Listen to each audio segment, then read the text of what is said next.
Good evening and thank you for tuning into Brand Plus TV. It's always a delight, dear viewer, to know that you have taken your time and are keeping us company. My name is Ndiro Ganga, ready to bring you up to speed with all the top stories making headlines today. And as you know, we're all about business. Here's a glance.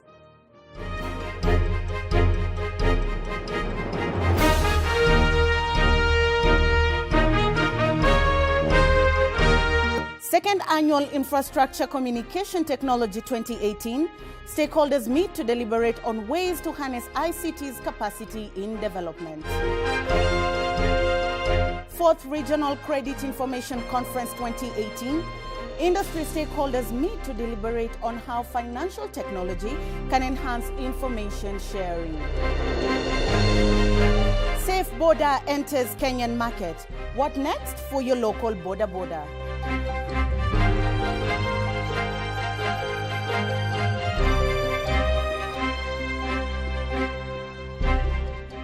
Today marked day one of the 4th Regional Credit Information Sharing Conference held at the Kenya School of Monetary Studies, Nairobi.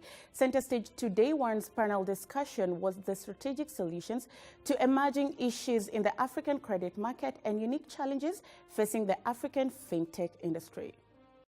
Kenya is fairly placed at 10th position by the World Bank on the list of countries excelling at credit information sharing in the continent. In the same league with Kenya is South Africa, Mauritius and Rwanda. Speaking at the CIS conference, Jared Gatenga, CEO CIS Kenya, attributes this success to proper strategies being implemented in the country. Some of the things we do at CIS Kenya is that we lobby government for legal reform, something that has strengthened our market because then different legal frameworks are being revised to accommodate credit information. As you are aware, the SACCO bill is in Parliament to strengthen credit information sharing in the SACCO industry. And we have played a significant role in that happening. The microfinance bill was amended a few years ago to make it possible for licensed microfinance institutions to participate.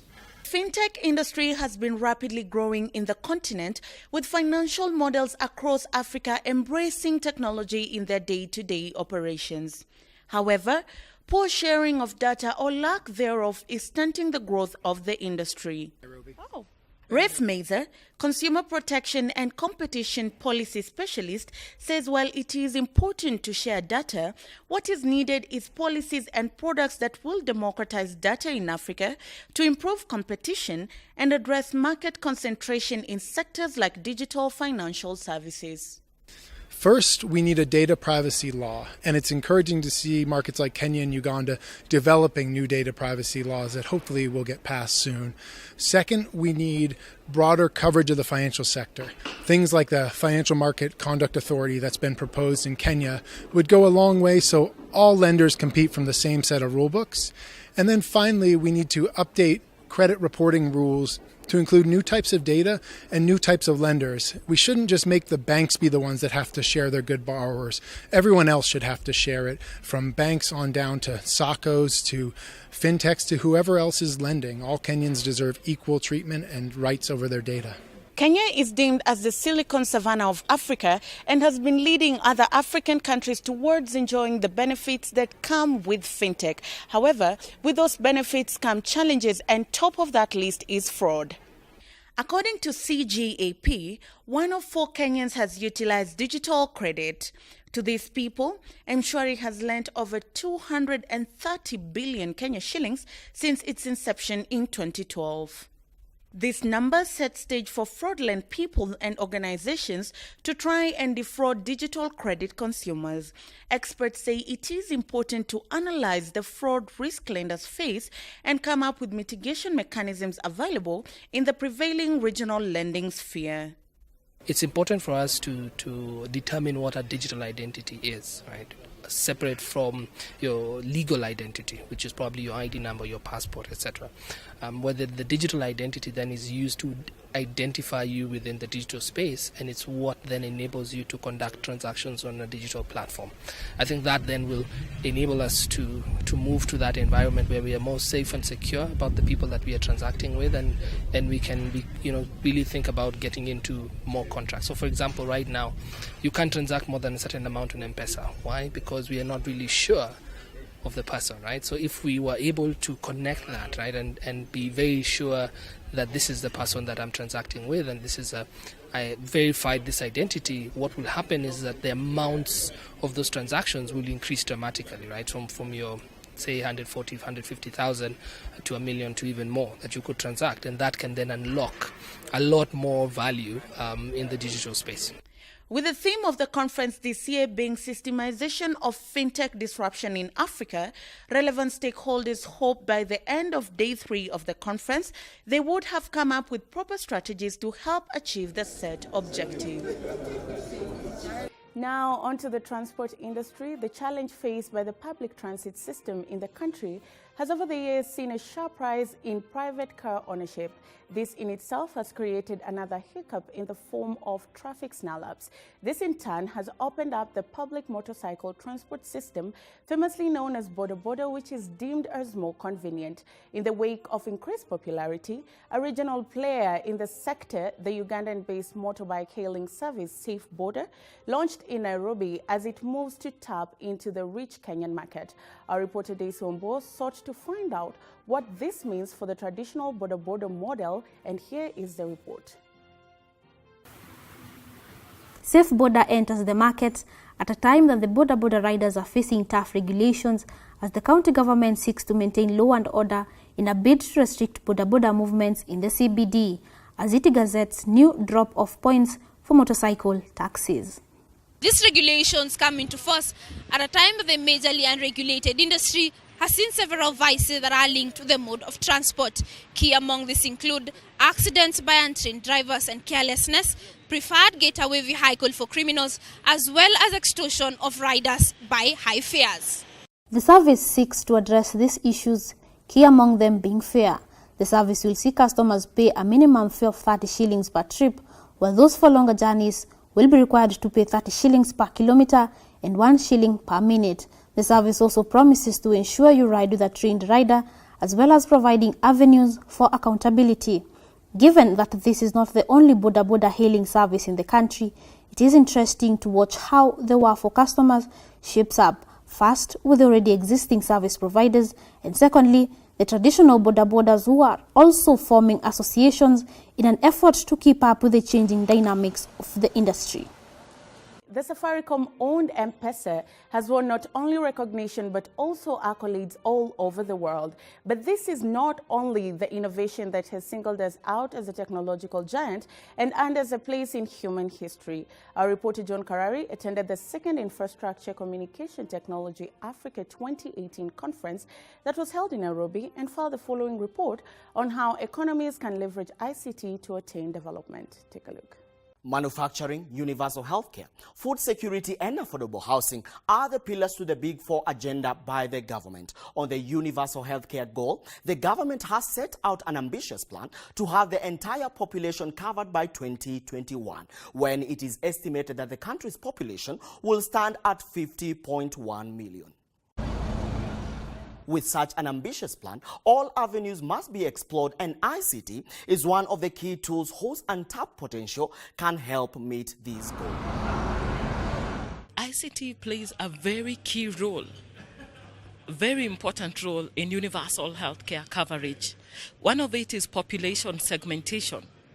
How do we identify the people who cannot be able to pay for themselves and who need subsidy?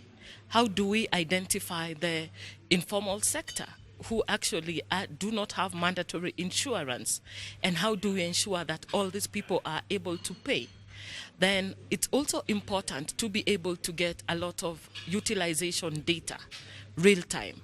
And we see that very important that it can only ride on ICT, a data-driven mechanism to be able to achieve universal healthcare coverage.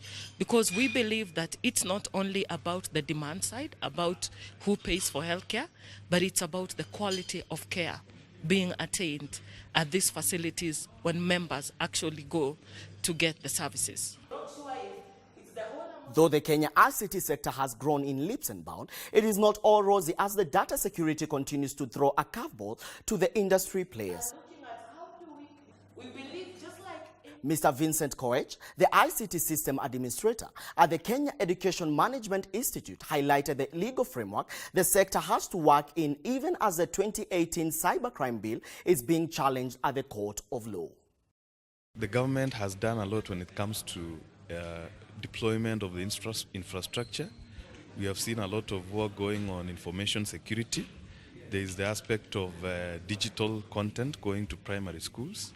And we believe all these efforts that are being done by the Ministry of ICT will go a long way into opening Kenya as a country where people can have access to information and deploy various systems in different institutions. We have had a few cases here and there pertaining to penetration of information security.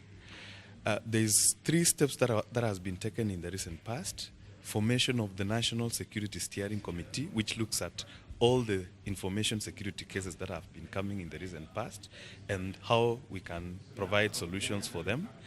There is the cyber security team, which is operating from the Ministry of Information, looking at the complaints that are coming from the public in terms of issues to do with hacking, issues to do with cyberbullying, and they are sharing the same information to the DCI.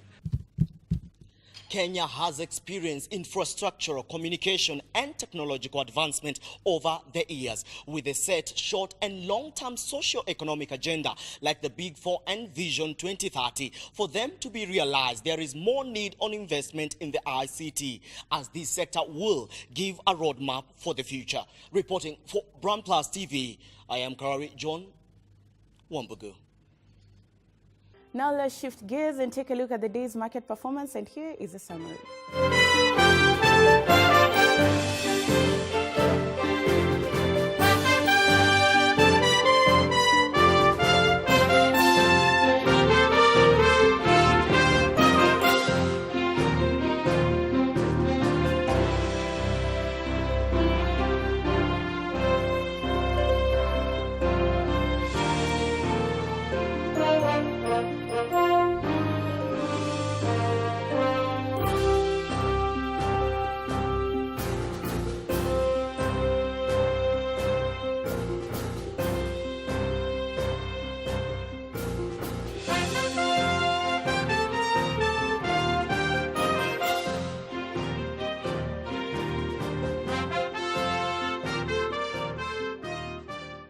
That is how the markets performed today, but for more in-depth analysis, tune in tomorrow morning at 8 a.m. for my next big bet with Rachel Deritu and Karanja Daniel as they carry out an in-depth analysis of the financial market and other investment opportunities for you. Well, dear viewer, that's all the time we had on Brand Plus TV Business Desk today. Join us tomorrow for more in-depth business coverage. My name is Ondiro Ganga. On behalf of everyone that made this bulletin a success, good night and enjoy the rest of your viewing.